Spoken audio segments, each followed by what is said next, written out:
सिंधु घाटी सभ्यता। सिंधु घाटी सभ्यता में कालीबंगा निम्नलिखित में से किसके लिए प्रसिद्ध है। ठीक है, देखिए जो सिंधु घाटी सभ्यता है ना, उसमें से जो जिनके नगर हैं, जितने भी नगर हैं, वो उन सभी का एक अनोखा विशेषता है, उसको आपको ज़्यादा ध्यान रखना है।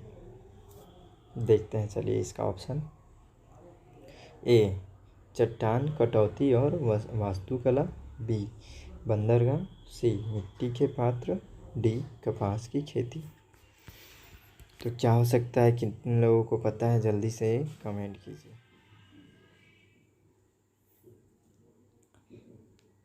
तो देखिए इसका सही आंसर है सी मिट्टी के पात्र।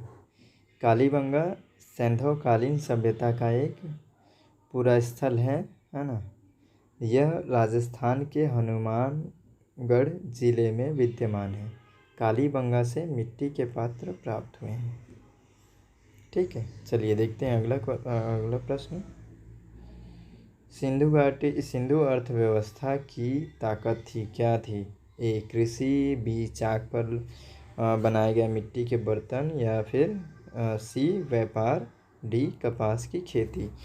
तो बहुत अच्छे से जान रहे होंगे इसको भी, सभी क्वेश्चन लगभग जान ही रहे होंगे, इसको भी जान रहे होंगे। जल्दी से कमेंट करके बताइए। चलिए देखते हैं कुछ और भी इससे रिलेटेड बातें। सी नंबर व्यापार। ठीक है, सिंधु सभ्यता एक व्यापारिक एवं नगरीय सभ्यता थी। यह व्यापार प्रधान थी अतः सिंधु अर्थव्यवस्था की ताकत व्यापार ही था। इसके अलावा अर्थव्यवस्था में कृषि एवं पशुपालन का भी महत्वपूर्ण योगदान था। ठीक है, लेकिन सबसे ज़्यादा क्या है, व्यापार। ठीक, चलिए अगला प्रश्न देखते हैं।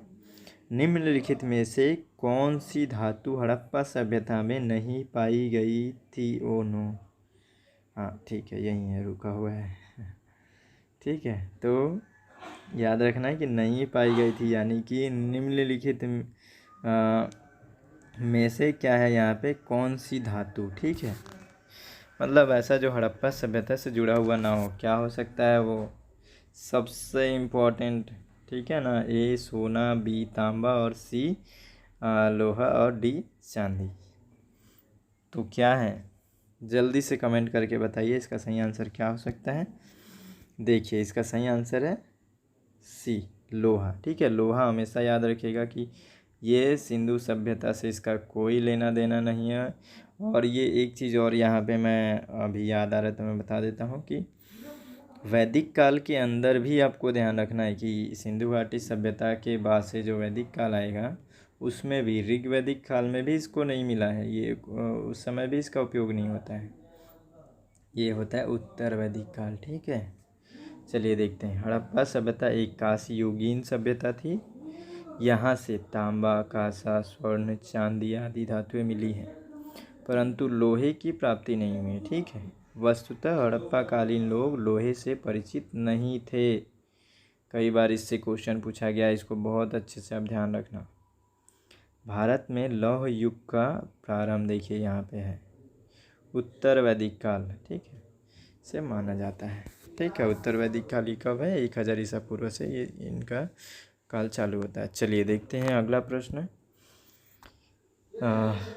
सोतुरगुई यानी कि सिंधु घाटी सभ्यता का एक ये भी जगह का नाम है, किस देश में है। ठीक है, वो जो ऐसा जो कोई स्थान है वो कहाँ पर है, ये क्वेश्चन है। तो ए पाकिस्तान, बी भारत, सी अफगानिस्तान, डी तिब्बत। ये भी क्वेश्चन चर्चित है, तो देखते हैं कितने लोगों को पता है, कमेंट कीजिए। देखते हैं इसका सही आंसर क्या है। सही आंसर है सी अफगानिस्तान। ठीक है, सोतुरगुई एवं मुंडीकाग सिंधु घाटी सभ्यता से संबंधित पुरास्थल क्षेत्र है जो अफगानिस्तान में है। कई बार ऐसा मैं लड़खड़ा जा रहा हूँ क्योंकि बीच बीच में छूट जा रहा है और अच्छे से अभी तो शुरुआत ही नहीं हुआ था। कोई बात नहीं, करत करत अभ्यास ते जड़मती होत सुजान। तो ऐसे ही लगातार कोशिश करता रहूँगा आगे करने का। जब स्थिति ख़राब है तो ऐसा कर रहा हूँ, तो थोड़ा सा तो और बेहतर होगा ही, लगा रहूँगा तो और भी अच्छा हो जाएगा। साथ में आप भी मोटिवेट करते रहिए, ठीक है। एक दूसरे के सपोर्ट से ही चलेंगे। आप हिम्मत दीजिए, लाइक सब्सक्राइब, और जिनको भी, जितने लोग भी तैयारी करें उनको भी शेयर कीजिए। चलिए देखते हैं अगला प्रश्न। अब देखिए, इसमें थोड़ा सा मैं टॉपिक भी बनाया हूँ कि ये जो है ना अपना सिंधु घाटी सभ्यता का जो चैप्टर है वो उससे कैसा क्वेश्चन आया था ये आपको समझ में आ गया, ठीक है। अब उसमें थोड़ा सा मैं इसमें ऐड किया हूँ कि अगर पढ़ेंगे तो किस तरीके से पढ़ेंगे, है ना, किस किस टॉपिक को थोड़ा सा ध्यान रखेंगे उसमें कुछ इम्पोर्टेंट। जैसे कि देखिए, ऐतिहासिक गुफा चित्रों तथा भित्ति चित्रों का बेहतरीन उदाहरण है। तो इस टाइप का कोई आपको टॉपिक पढ़ना है, ठीक है। तो जैसे भीमबेटका है, तो इस तरीके से आपको याद रखना, ठीक है। भीमबेटका प्रसिद्ध है, किस चीज़ के लिए प्रसिद्ध है? तो गुफा शैल चित्र के लिए, ठीक है। उसी प्रकार से देखिए आगे, किस हड़प्पा कालीन स्थल के भवन निर्माण के लिए कच्ची ईंटों का प्रयोग बहुतायत में किया गया था? तो ये क्या है? कालीबंगा, ठीक। अगला देखिए, किस नवपाषाणिक स्थल से गर्त निवास के प्रमाण मिलते हैं? देखिए, ऐसा ऐसा चीज़ों को ही आपको पढ़ना है। बुर्जहोम, देखें बुर्जहोम को कई बार ऐसा क्वेश्चंस में आप देखेंगे, ठीक है। तो इस तरीके का जो टॉपिक रहेगा उसको याद रखेंगे सिंधु घाटी सभ्यता के अंतर्गत। देखिए आगे, जैसे ये पुरातात्विक अवशेष के रूप में काले रंग की चूड़ियाँ, ठीक है, अग्निकुंड और हल से जुड़े हुए खेत कहाँ पाए गए हैं? तो ये जो कहाँ क्या पाया गया है इसको भी थोड़ा ध्यान रखेंगे। ये है कालीबंगा, ठीक है, कालीबंगा से पाया गया है। हड़प्पा कालीन स्थल लोथल और सुरकोटदा धौलावीरा स्थित है। कहाँ स्थित है? कौन से राज्य में? गुजरात में, ठीक। तो ये जो क्वेश्चन है, इस तरीके का जो क्वेश्चन अगर एग्ज़ाम में आता है तो इसके लिए आप कैसे तैयारी करेंगे? मैप के थ्रू, ठीक है। देखिए, सिंधु घाटी सभ्यता का कौन सा प्राचीन शहर अपने बंदरगाह के लिए प्रसिद्ध था? तो आपको पहले भी आप देखें क्वेश्चन में लोथल, ठीक है। तो इस तरीके का टॉपिक को पढ़ेंगे इसके लिए। आगे देखिए, लोथल नगर किस नदी के उपनदी के किनारे बसा हुआ था? ठीक है, तो साबरमती के किनारे। उसी प्रकार से हड़प्पा कालीन स्थलों में अभी तक किस धातु की प्राप्ति नहीं हुई है? तो आपको याद है ना, लोहा की प्राप्ति नहीं हुई। सिंधु घाटी सभ्यता का कौन सा एक स्थान रावी नदी के किनारे स्थित है? तो हड़प्पा, ठीक है। कौन सा स्थान किस नदी के किनारे है ये भी आपको ध्यान रखना है, ठीक।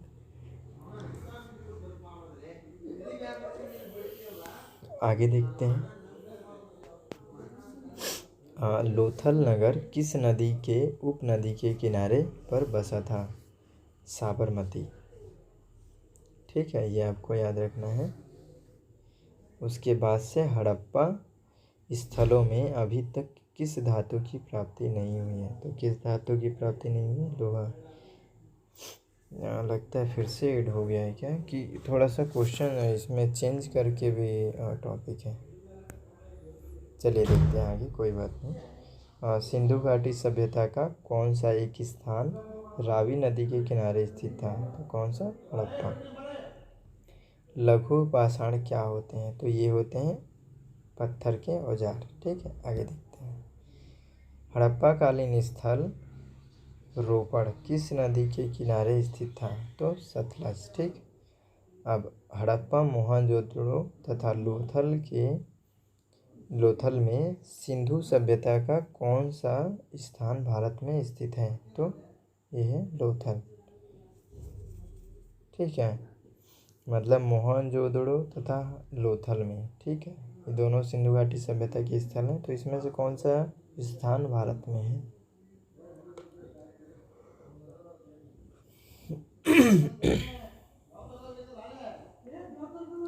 देखते हैं आगे, हड़प्पा सभ्यता के लोग थे तो कैसे थे? शहरी थे। सिंधु घाटी सभ्यता में धौलावीरा स्थल भारत के किस राज्य में स्थित है? तो गुजरात,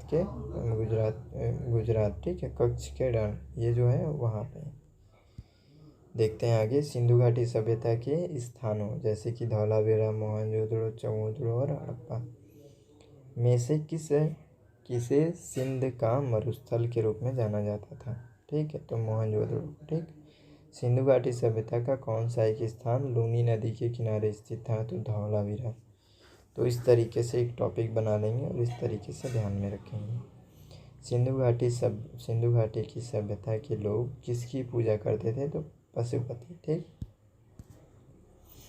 देखिए इसमें से ऐसा भी क्वेश्चन आ सकता है। ठीक है, और इसको ध्यान में भी रखेंगे कि मोहनजोदड़ो जो है वो किससे जुड़ा है, बात यानी कि स्नानागार।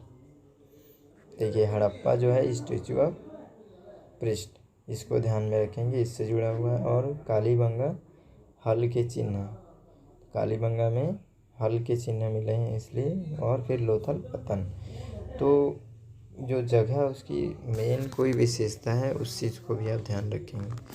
चलिए देखते हैं आगे। अब वैदिक सभ्यता में कैसे प्रश्न पूछे गए उनको देखते हैं। ठीक है, देखिए इसमें वैदिक आर्यों का प्रमुख भोजन था क्या, वो कौन सा भोजन था वैदिक आर्यों का। ए जौ और चावल, बी दूध और इनके उत्पाद, सी चावल और दालें, डी सब्जियां और फल। तो क्या थी, चलिए देखते हैं। बी, ठीक है, दूध और इनके उत्पाद।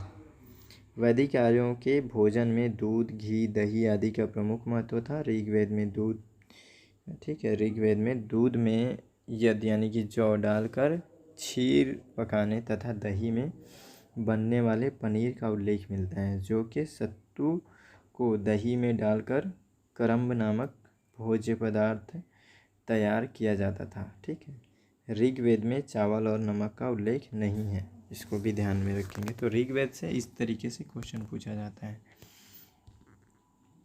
देखते हैं आगे। निम्नलिखित में से कौन सा अन्न मनुष्य द्वारा सबसे पहले प्रयोग की जाने वालों में से था। ठीक है, तो कौन सा था, देखिए ये सारे ऋग्वैदिक काल से हैं, यानी कि वैदिक काल से जुड़े हुए प्रश्न हैं, उनसे कैसे क्वेश्चन पूछा जा रहा है। ठीक है, तो ये क्वेश्चन को समझिए। ए जौ, बी जई, सी राई, डी गेहूँ। तो इसको कितने लोगों को पता है इसका आंसर, चलिए देखते हैं। इसका सही आंसर है ए जौ। ठीक है, मनुष्य द्वारा सर्वप्रथम जौ को क्या बोलते हैं, जौ को यौ भी बोलते हैं, का प्रयोग करने का साक्ष्य प्राप्त होता है। अगला देखिए, वैदिक लोगों द्वारा किस धातु का प्रयोग सबसे पहले किया गया था। तो ए सोना, बी चांदी, सी लोहा, डी तांबा। तो कौन सा इसका आंसर हो सकता है, देखिए इस तरीके का क्वेश्चन आएगा। ठीक है ना, देखिए डी तांबा। ऋग्वैदिक लोगों द्वारा सर्वप्रथम तांबे का प्रयोग किया गया था। ऋग्वेद में अयस नामक धातु का उल्लेख है, किंतु इसकी पहचान संदिग्ध है। कुछ विद्वान इसे तांबा, कांसा या लोहा बताते हैं, किंतु ऋग्वैदिक आर्य लोहे से परिचित नहीं थे, ये आपको अच्छे से पता है, जबकि उत्तर वैदिक काल लोहे से परिचित थे। चलिए देखते हैं अगला क्वेश्चन। वेद शब्द का अर्थ है, क्या है वेद शब्द का अर्थ। ए ज्ञान, बी बुद्धिमत्ता, सी शक्ति, डी कुशलता। चलिए देखिए इसका क्या है, सभी लोग को पता भी होगा, आंसर कमेंट कीजिएगा।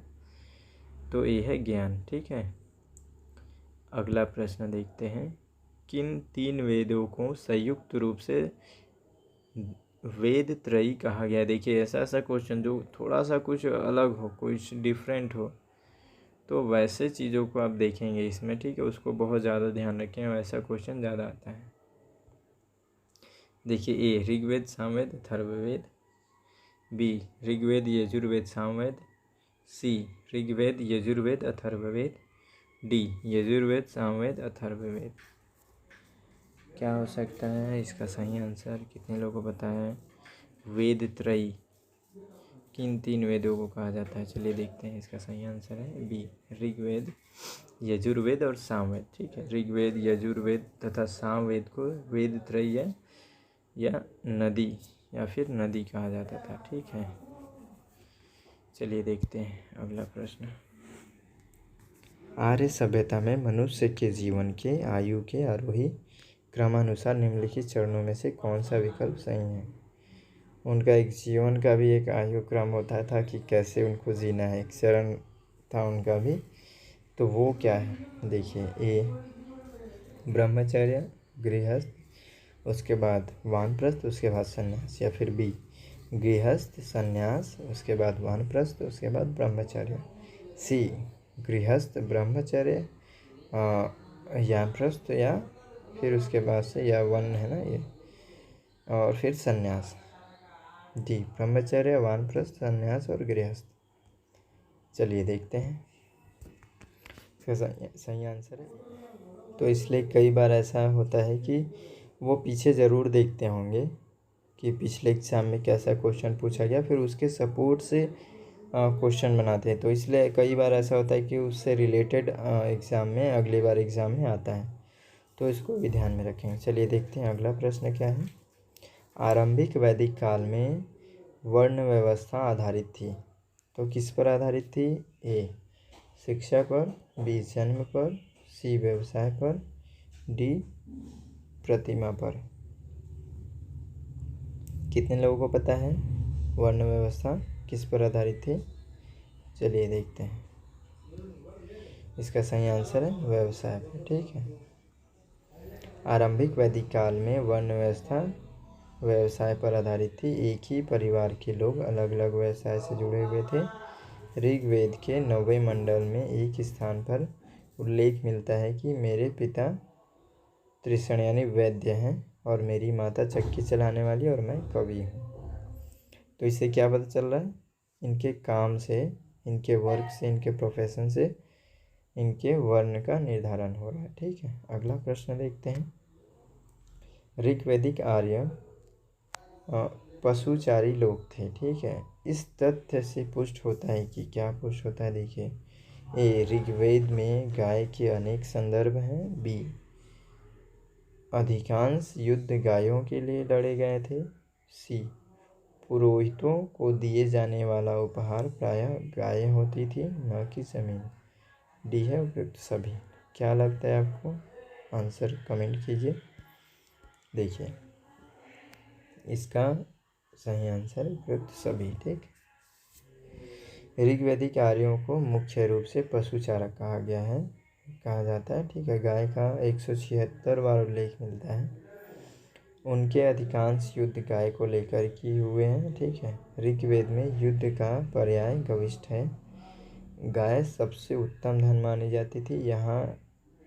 जहाँ कहीं पुरोहितों को दी जाने वाली दक्षिणा की बात है, उसमें आमतौर पर गाय ही होती थी और भूमि कभी न होती थी। ठीक है, ऋग्वैदिक लोग गाय चराने, खेती करने तथा बसने के लिए ज़मीन पर कब्जा करते होंगे, परंतु भूमि निजी संपत्ति नहीं होती थी। ठीक, चलिए अगला प्रश्न देखते हैं कैसा पूछा गया है।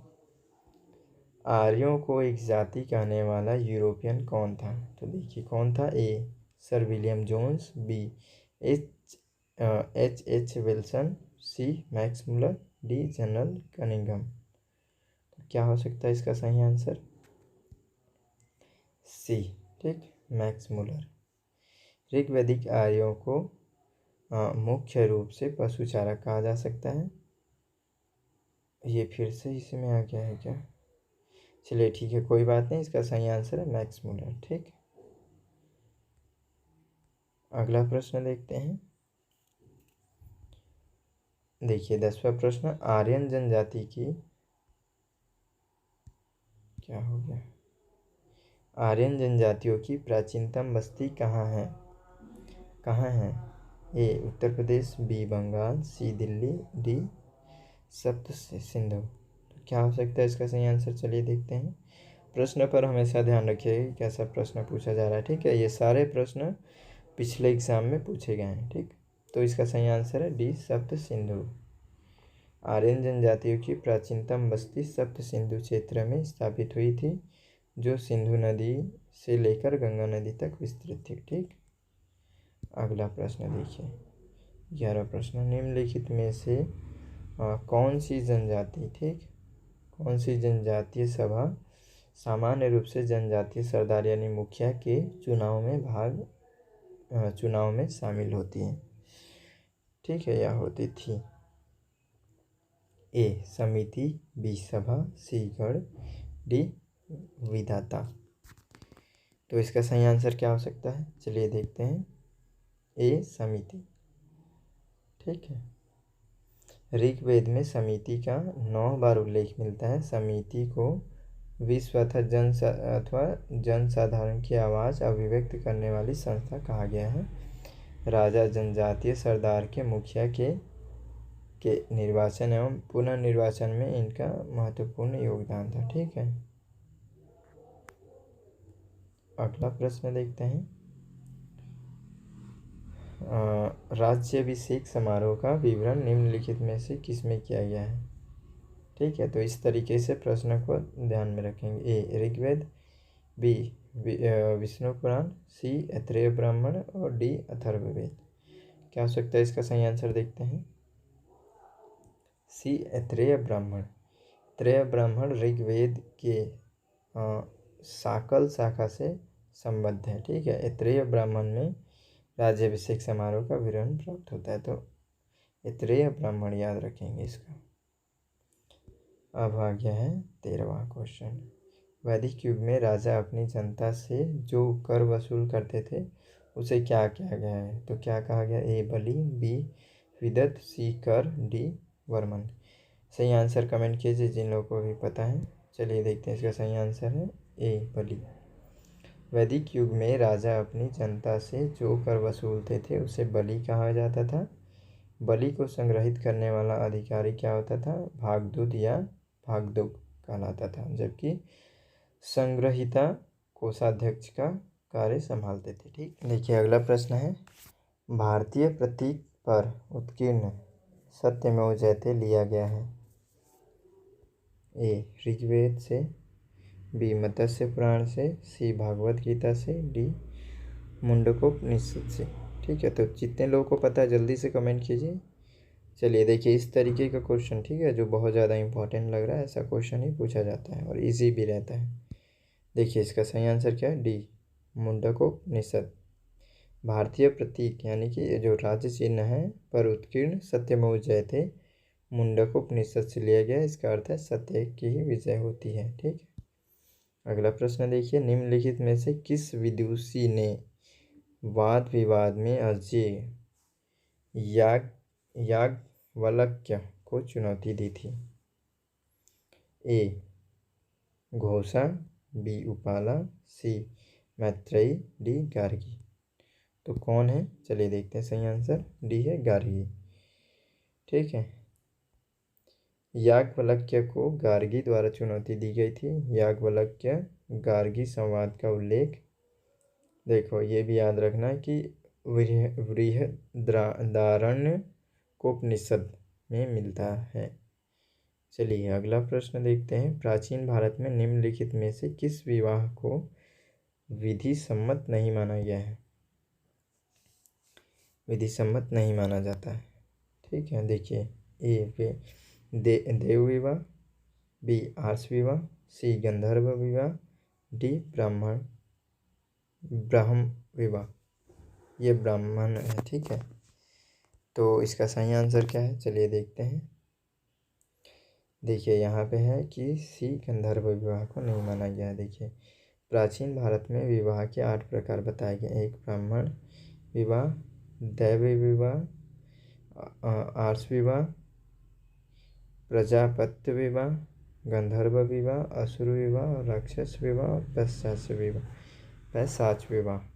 इन विवाहों में ब्राह्म विवाह, दैव विवाह और आर्ष विवाह को ही विधि सम्मत माना गया। ठीक है, बाकी 5 प्रकार के विवाह को विधि सम्मत नहीं माना जाता। चलिए अगला प्रश्न देखते हैं। हाँ, तो ये इतने सारे जो प्रश्न हैं वो वैदिक सभ्यता से हैं। ठीक, और देखिए वैदिक सभ्यता के भी कुछ ऐसे टॉपिक है जो थोड़ा इम्पोर्टेंट है, तो उनको मैं बता देता हूँ। उसी तरीके से आप पढ़ेंगे, याद रखेंगे। देखिए ऋग्वेद में सबसे प्रमुख देवता कौन है? तो इंद्र है। ठीक, उसके बाद से उपनिषद पुस्तकें किस पर आधारित हैं? तो दर्शन पर। श्रीमद् भागवत गीता किस ग्रंथ का भाग है? तो महाभारत का भारतीय संगीत का आदि ग्रंथ कहा जाता है? सामवेद को। किस वेद में वैदिक युग की प्राचीनतम संस्कृति के बारे में सूचना दी गई है? तो ऋग्वेद में। ठीक, इस तरीके का टॉपिक पढ़ेंगे। चलिए आगे देखते हैं। 4 वेदों में से सबसे पुराना वेद कौन सा है? तो ऋग्वेद का है। फिर प्राचीन भारत में लोगों को कितने वर्णों में विभाजित किया गया था? 4। नचिकेता और यम के बीच सुप्रसिद्ध संवाद किस उपनिषद में उल्लिखित है? तो कठोपनिषद। फिर आगे देखिए, वेद, उपनिषद, पुराण और धर्मसूत्र किस भाषा में लिखे गए हैं? तो संस्कृत में। कौन सा वेद धार्मिक अनुष्ठानों से संबंध रखता है? तो यजुर्वेद। आगे देखते हैं। तो आज के लिए इतना ही। फिर मिलते हैं अगले वीडियो में, तब तक के लिए जय हिंद।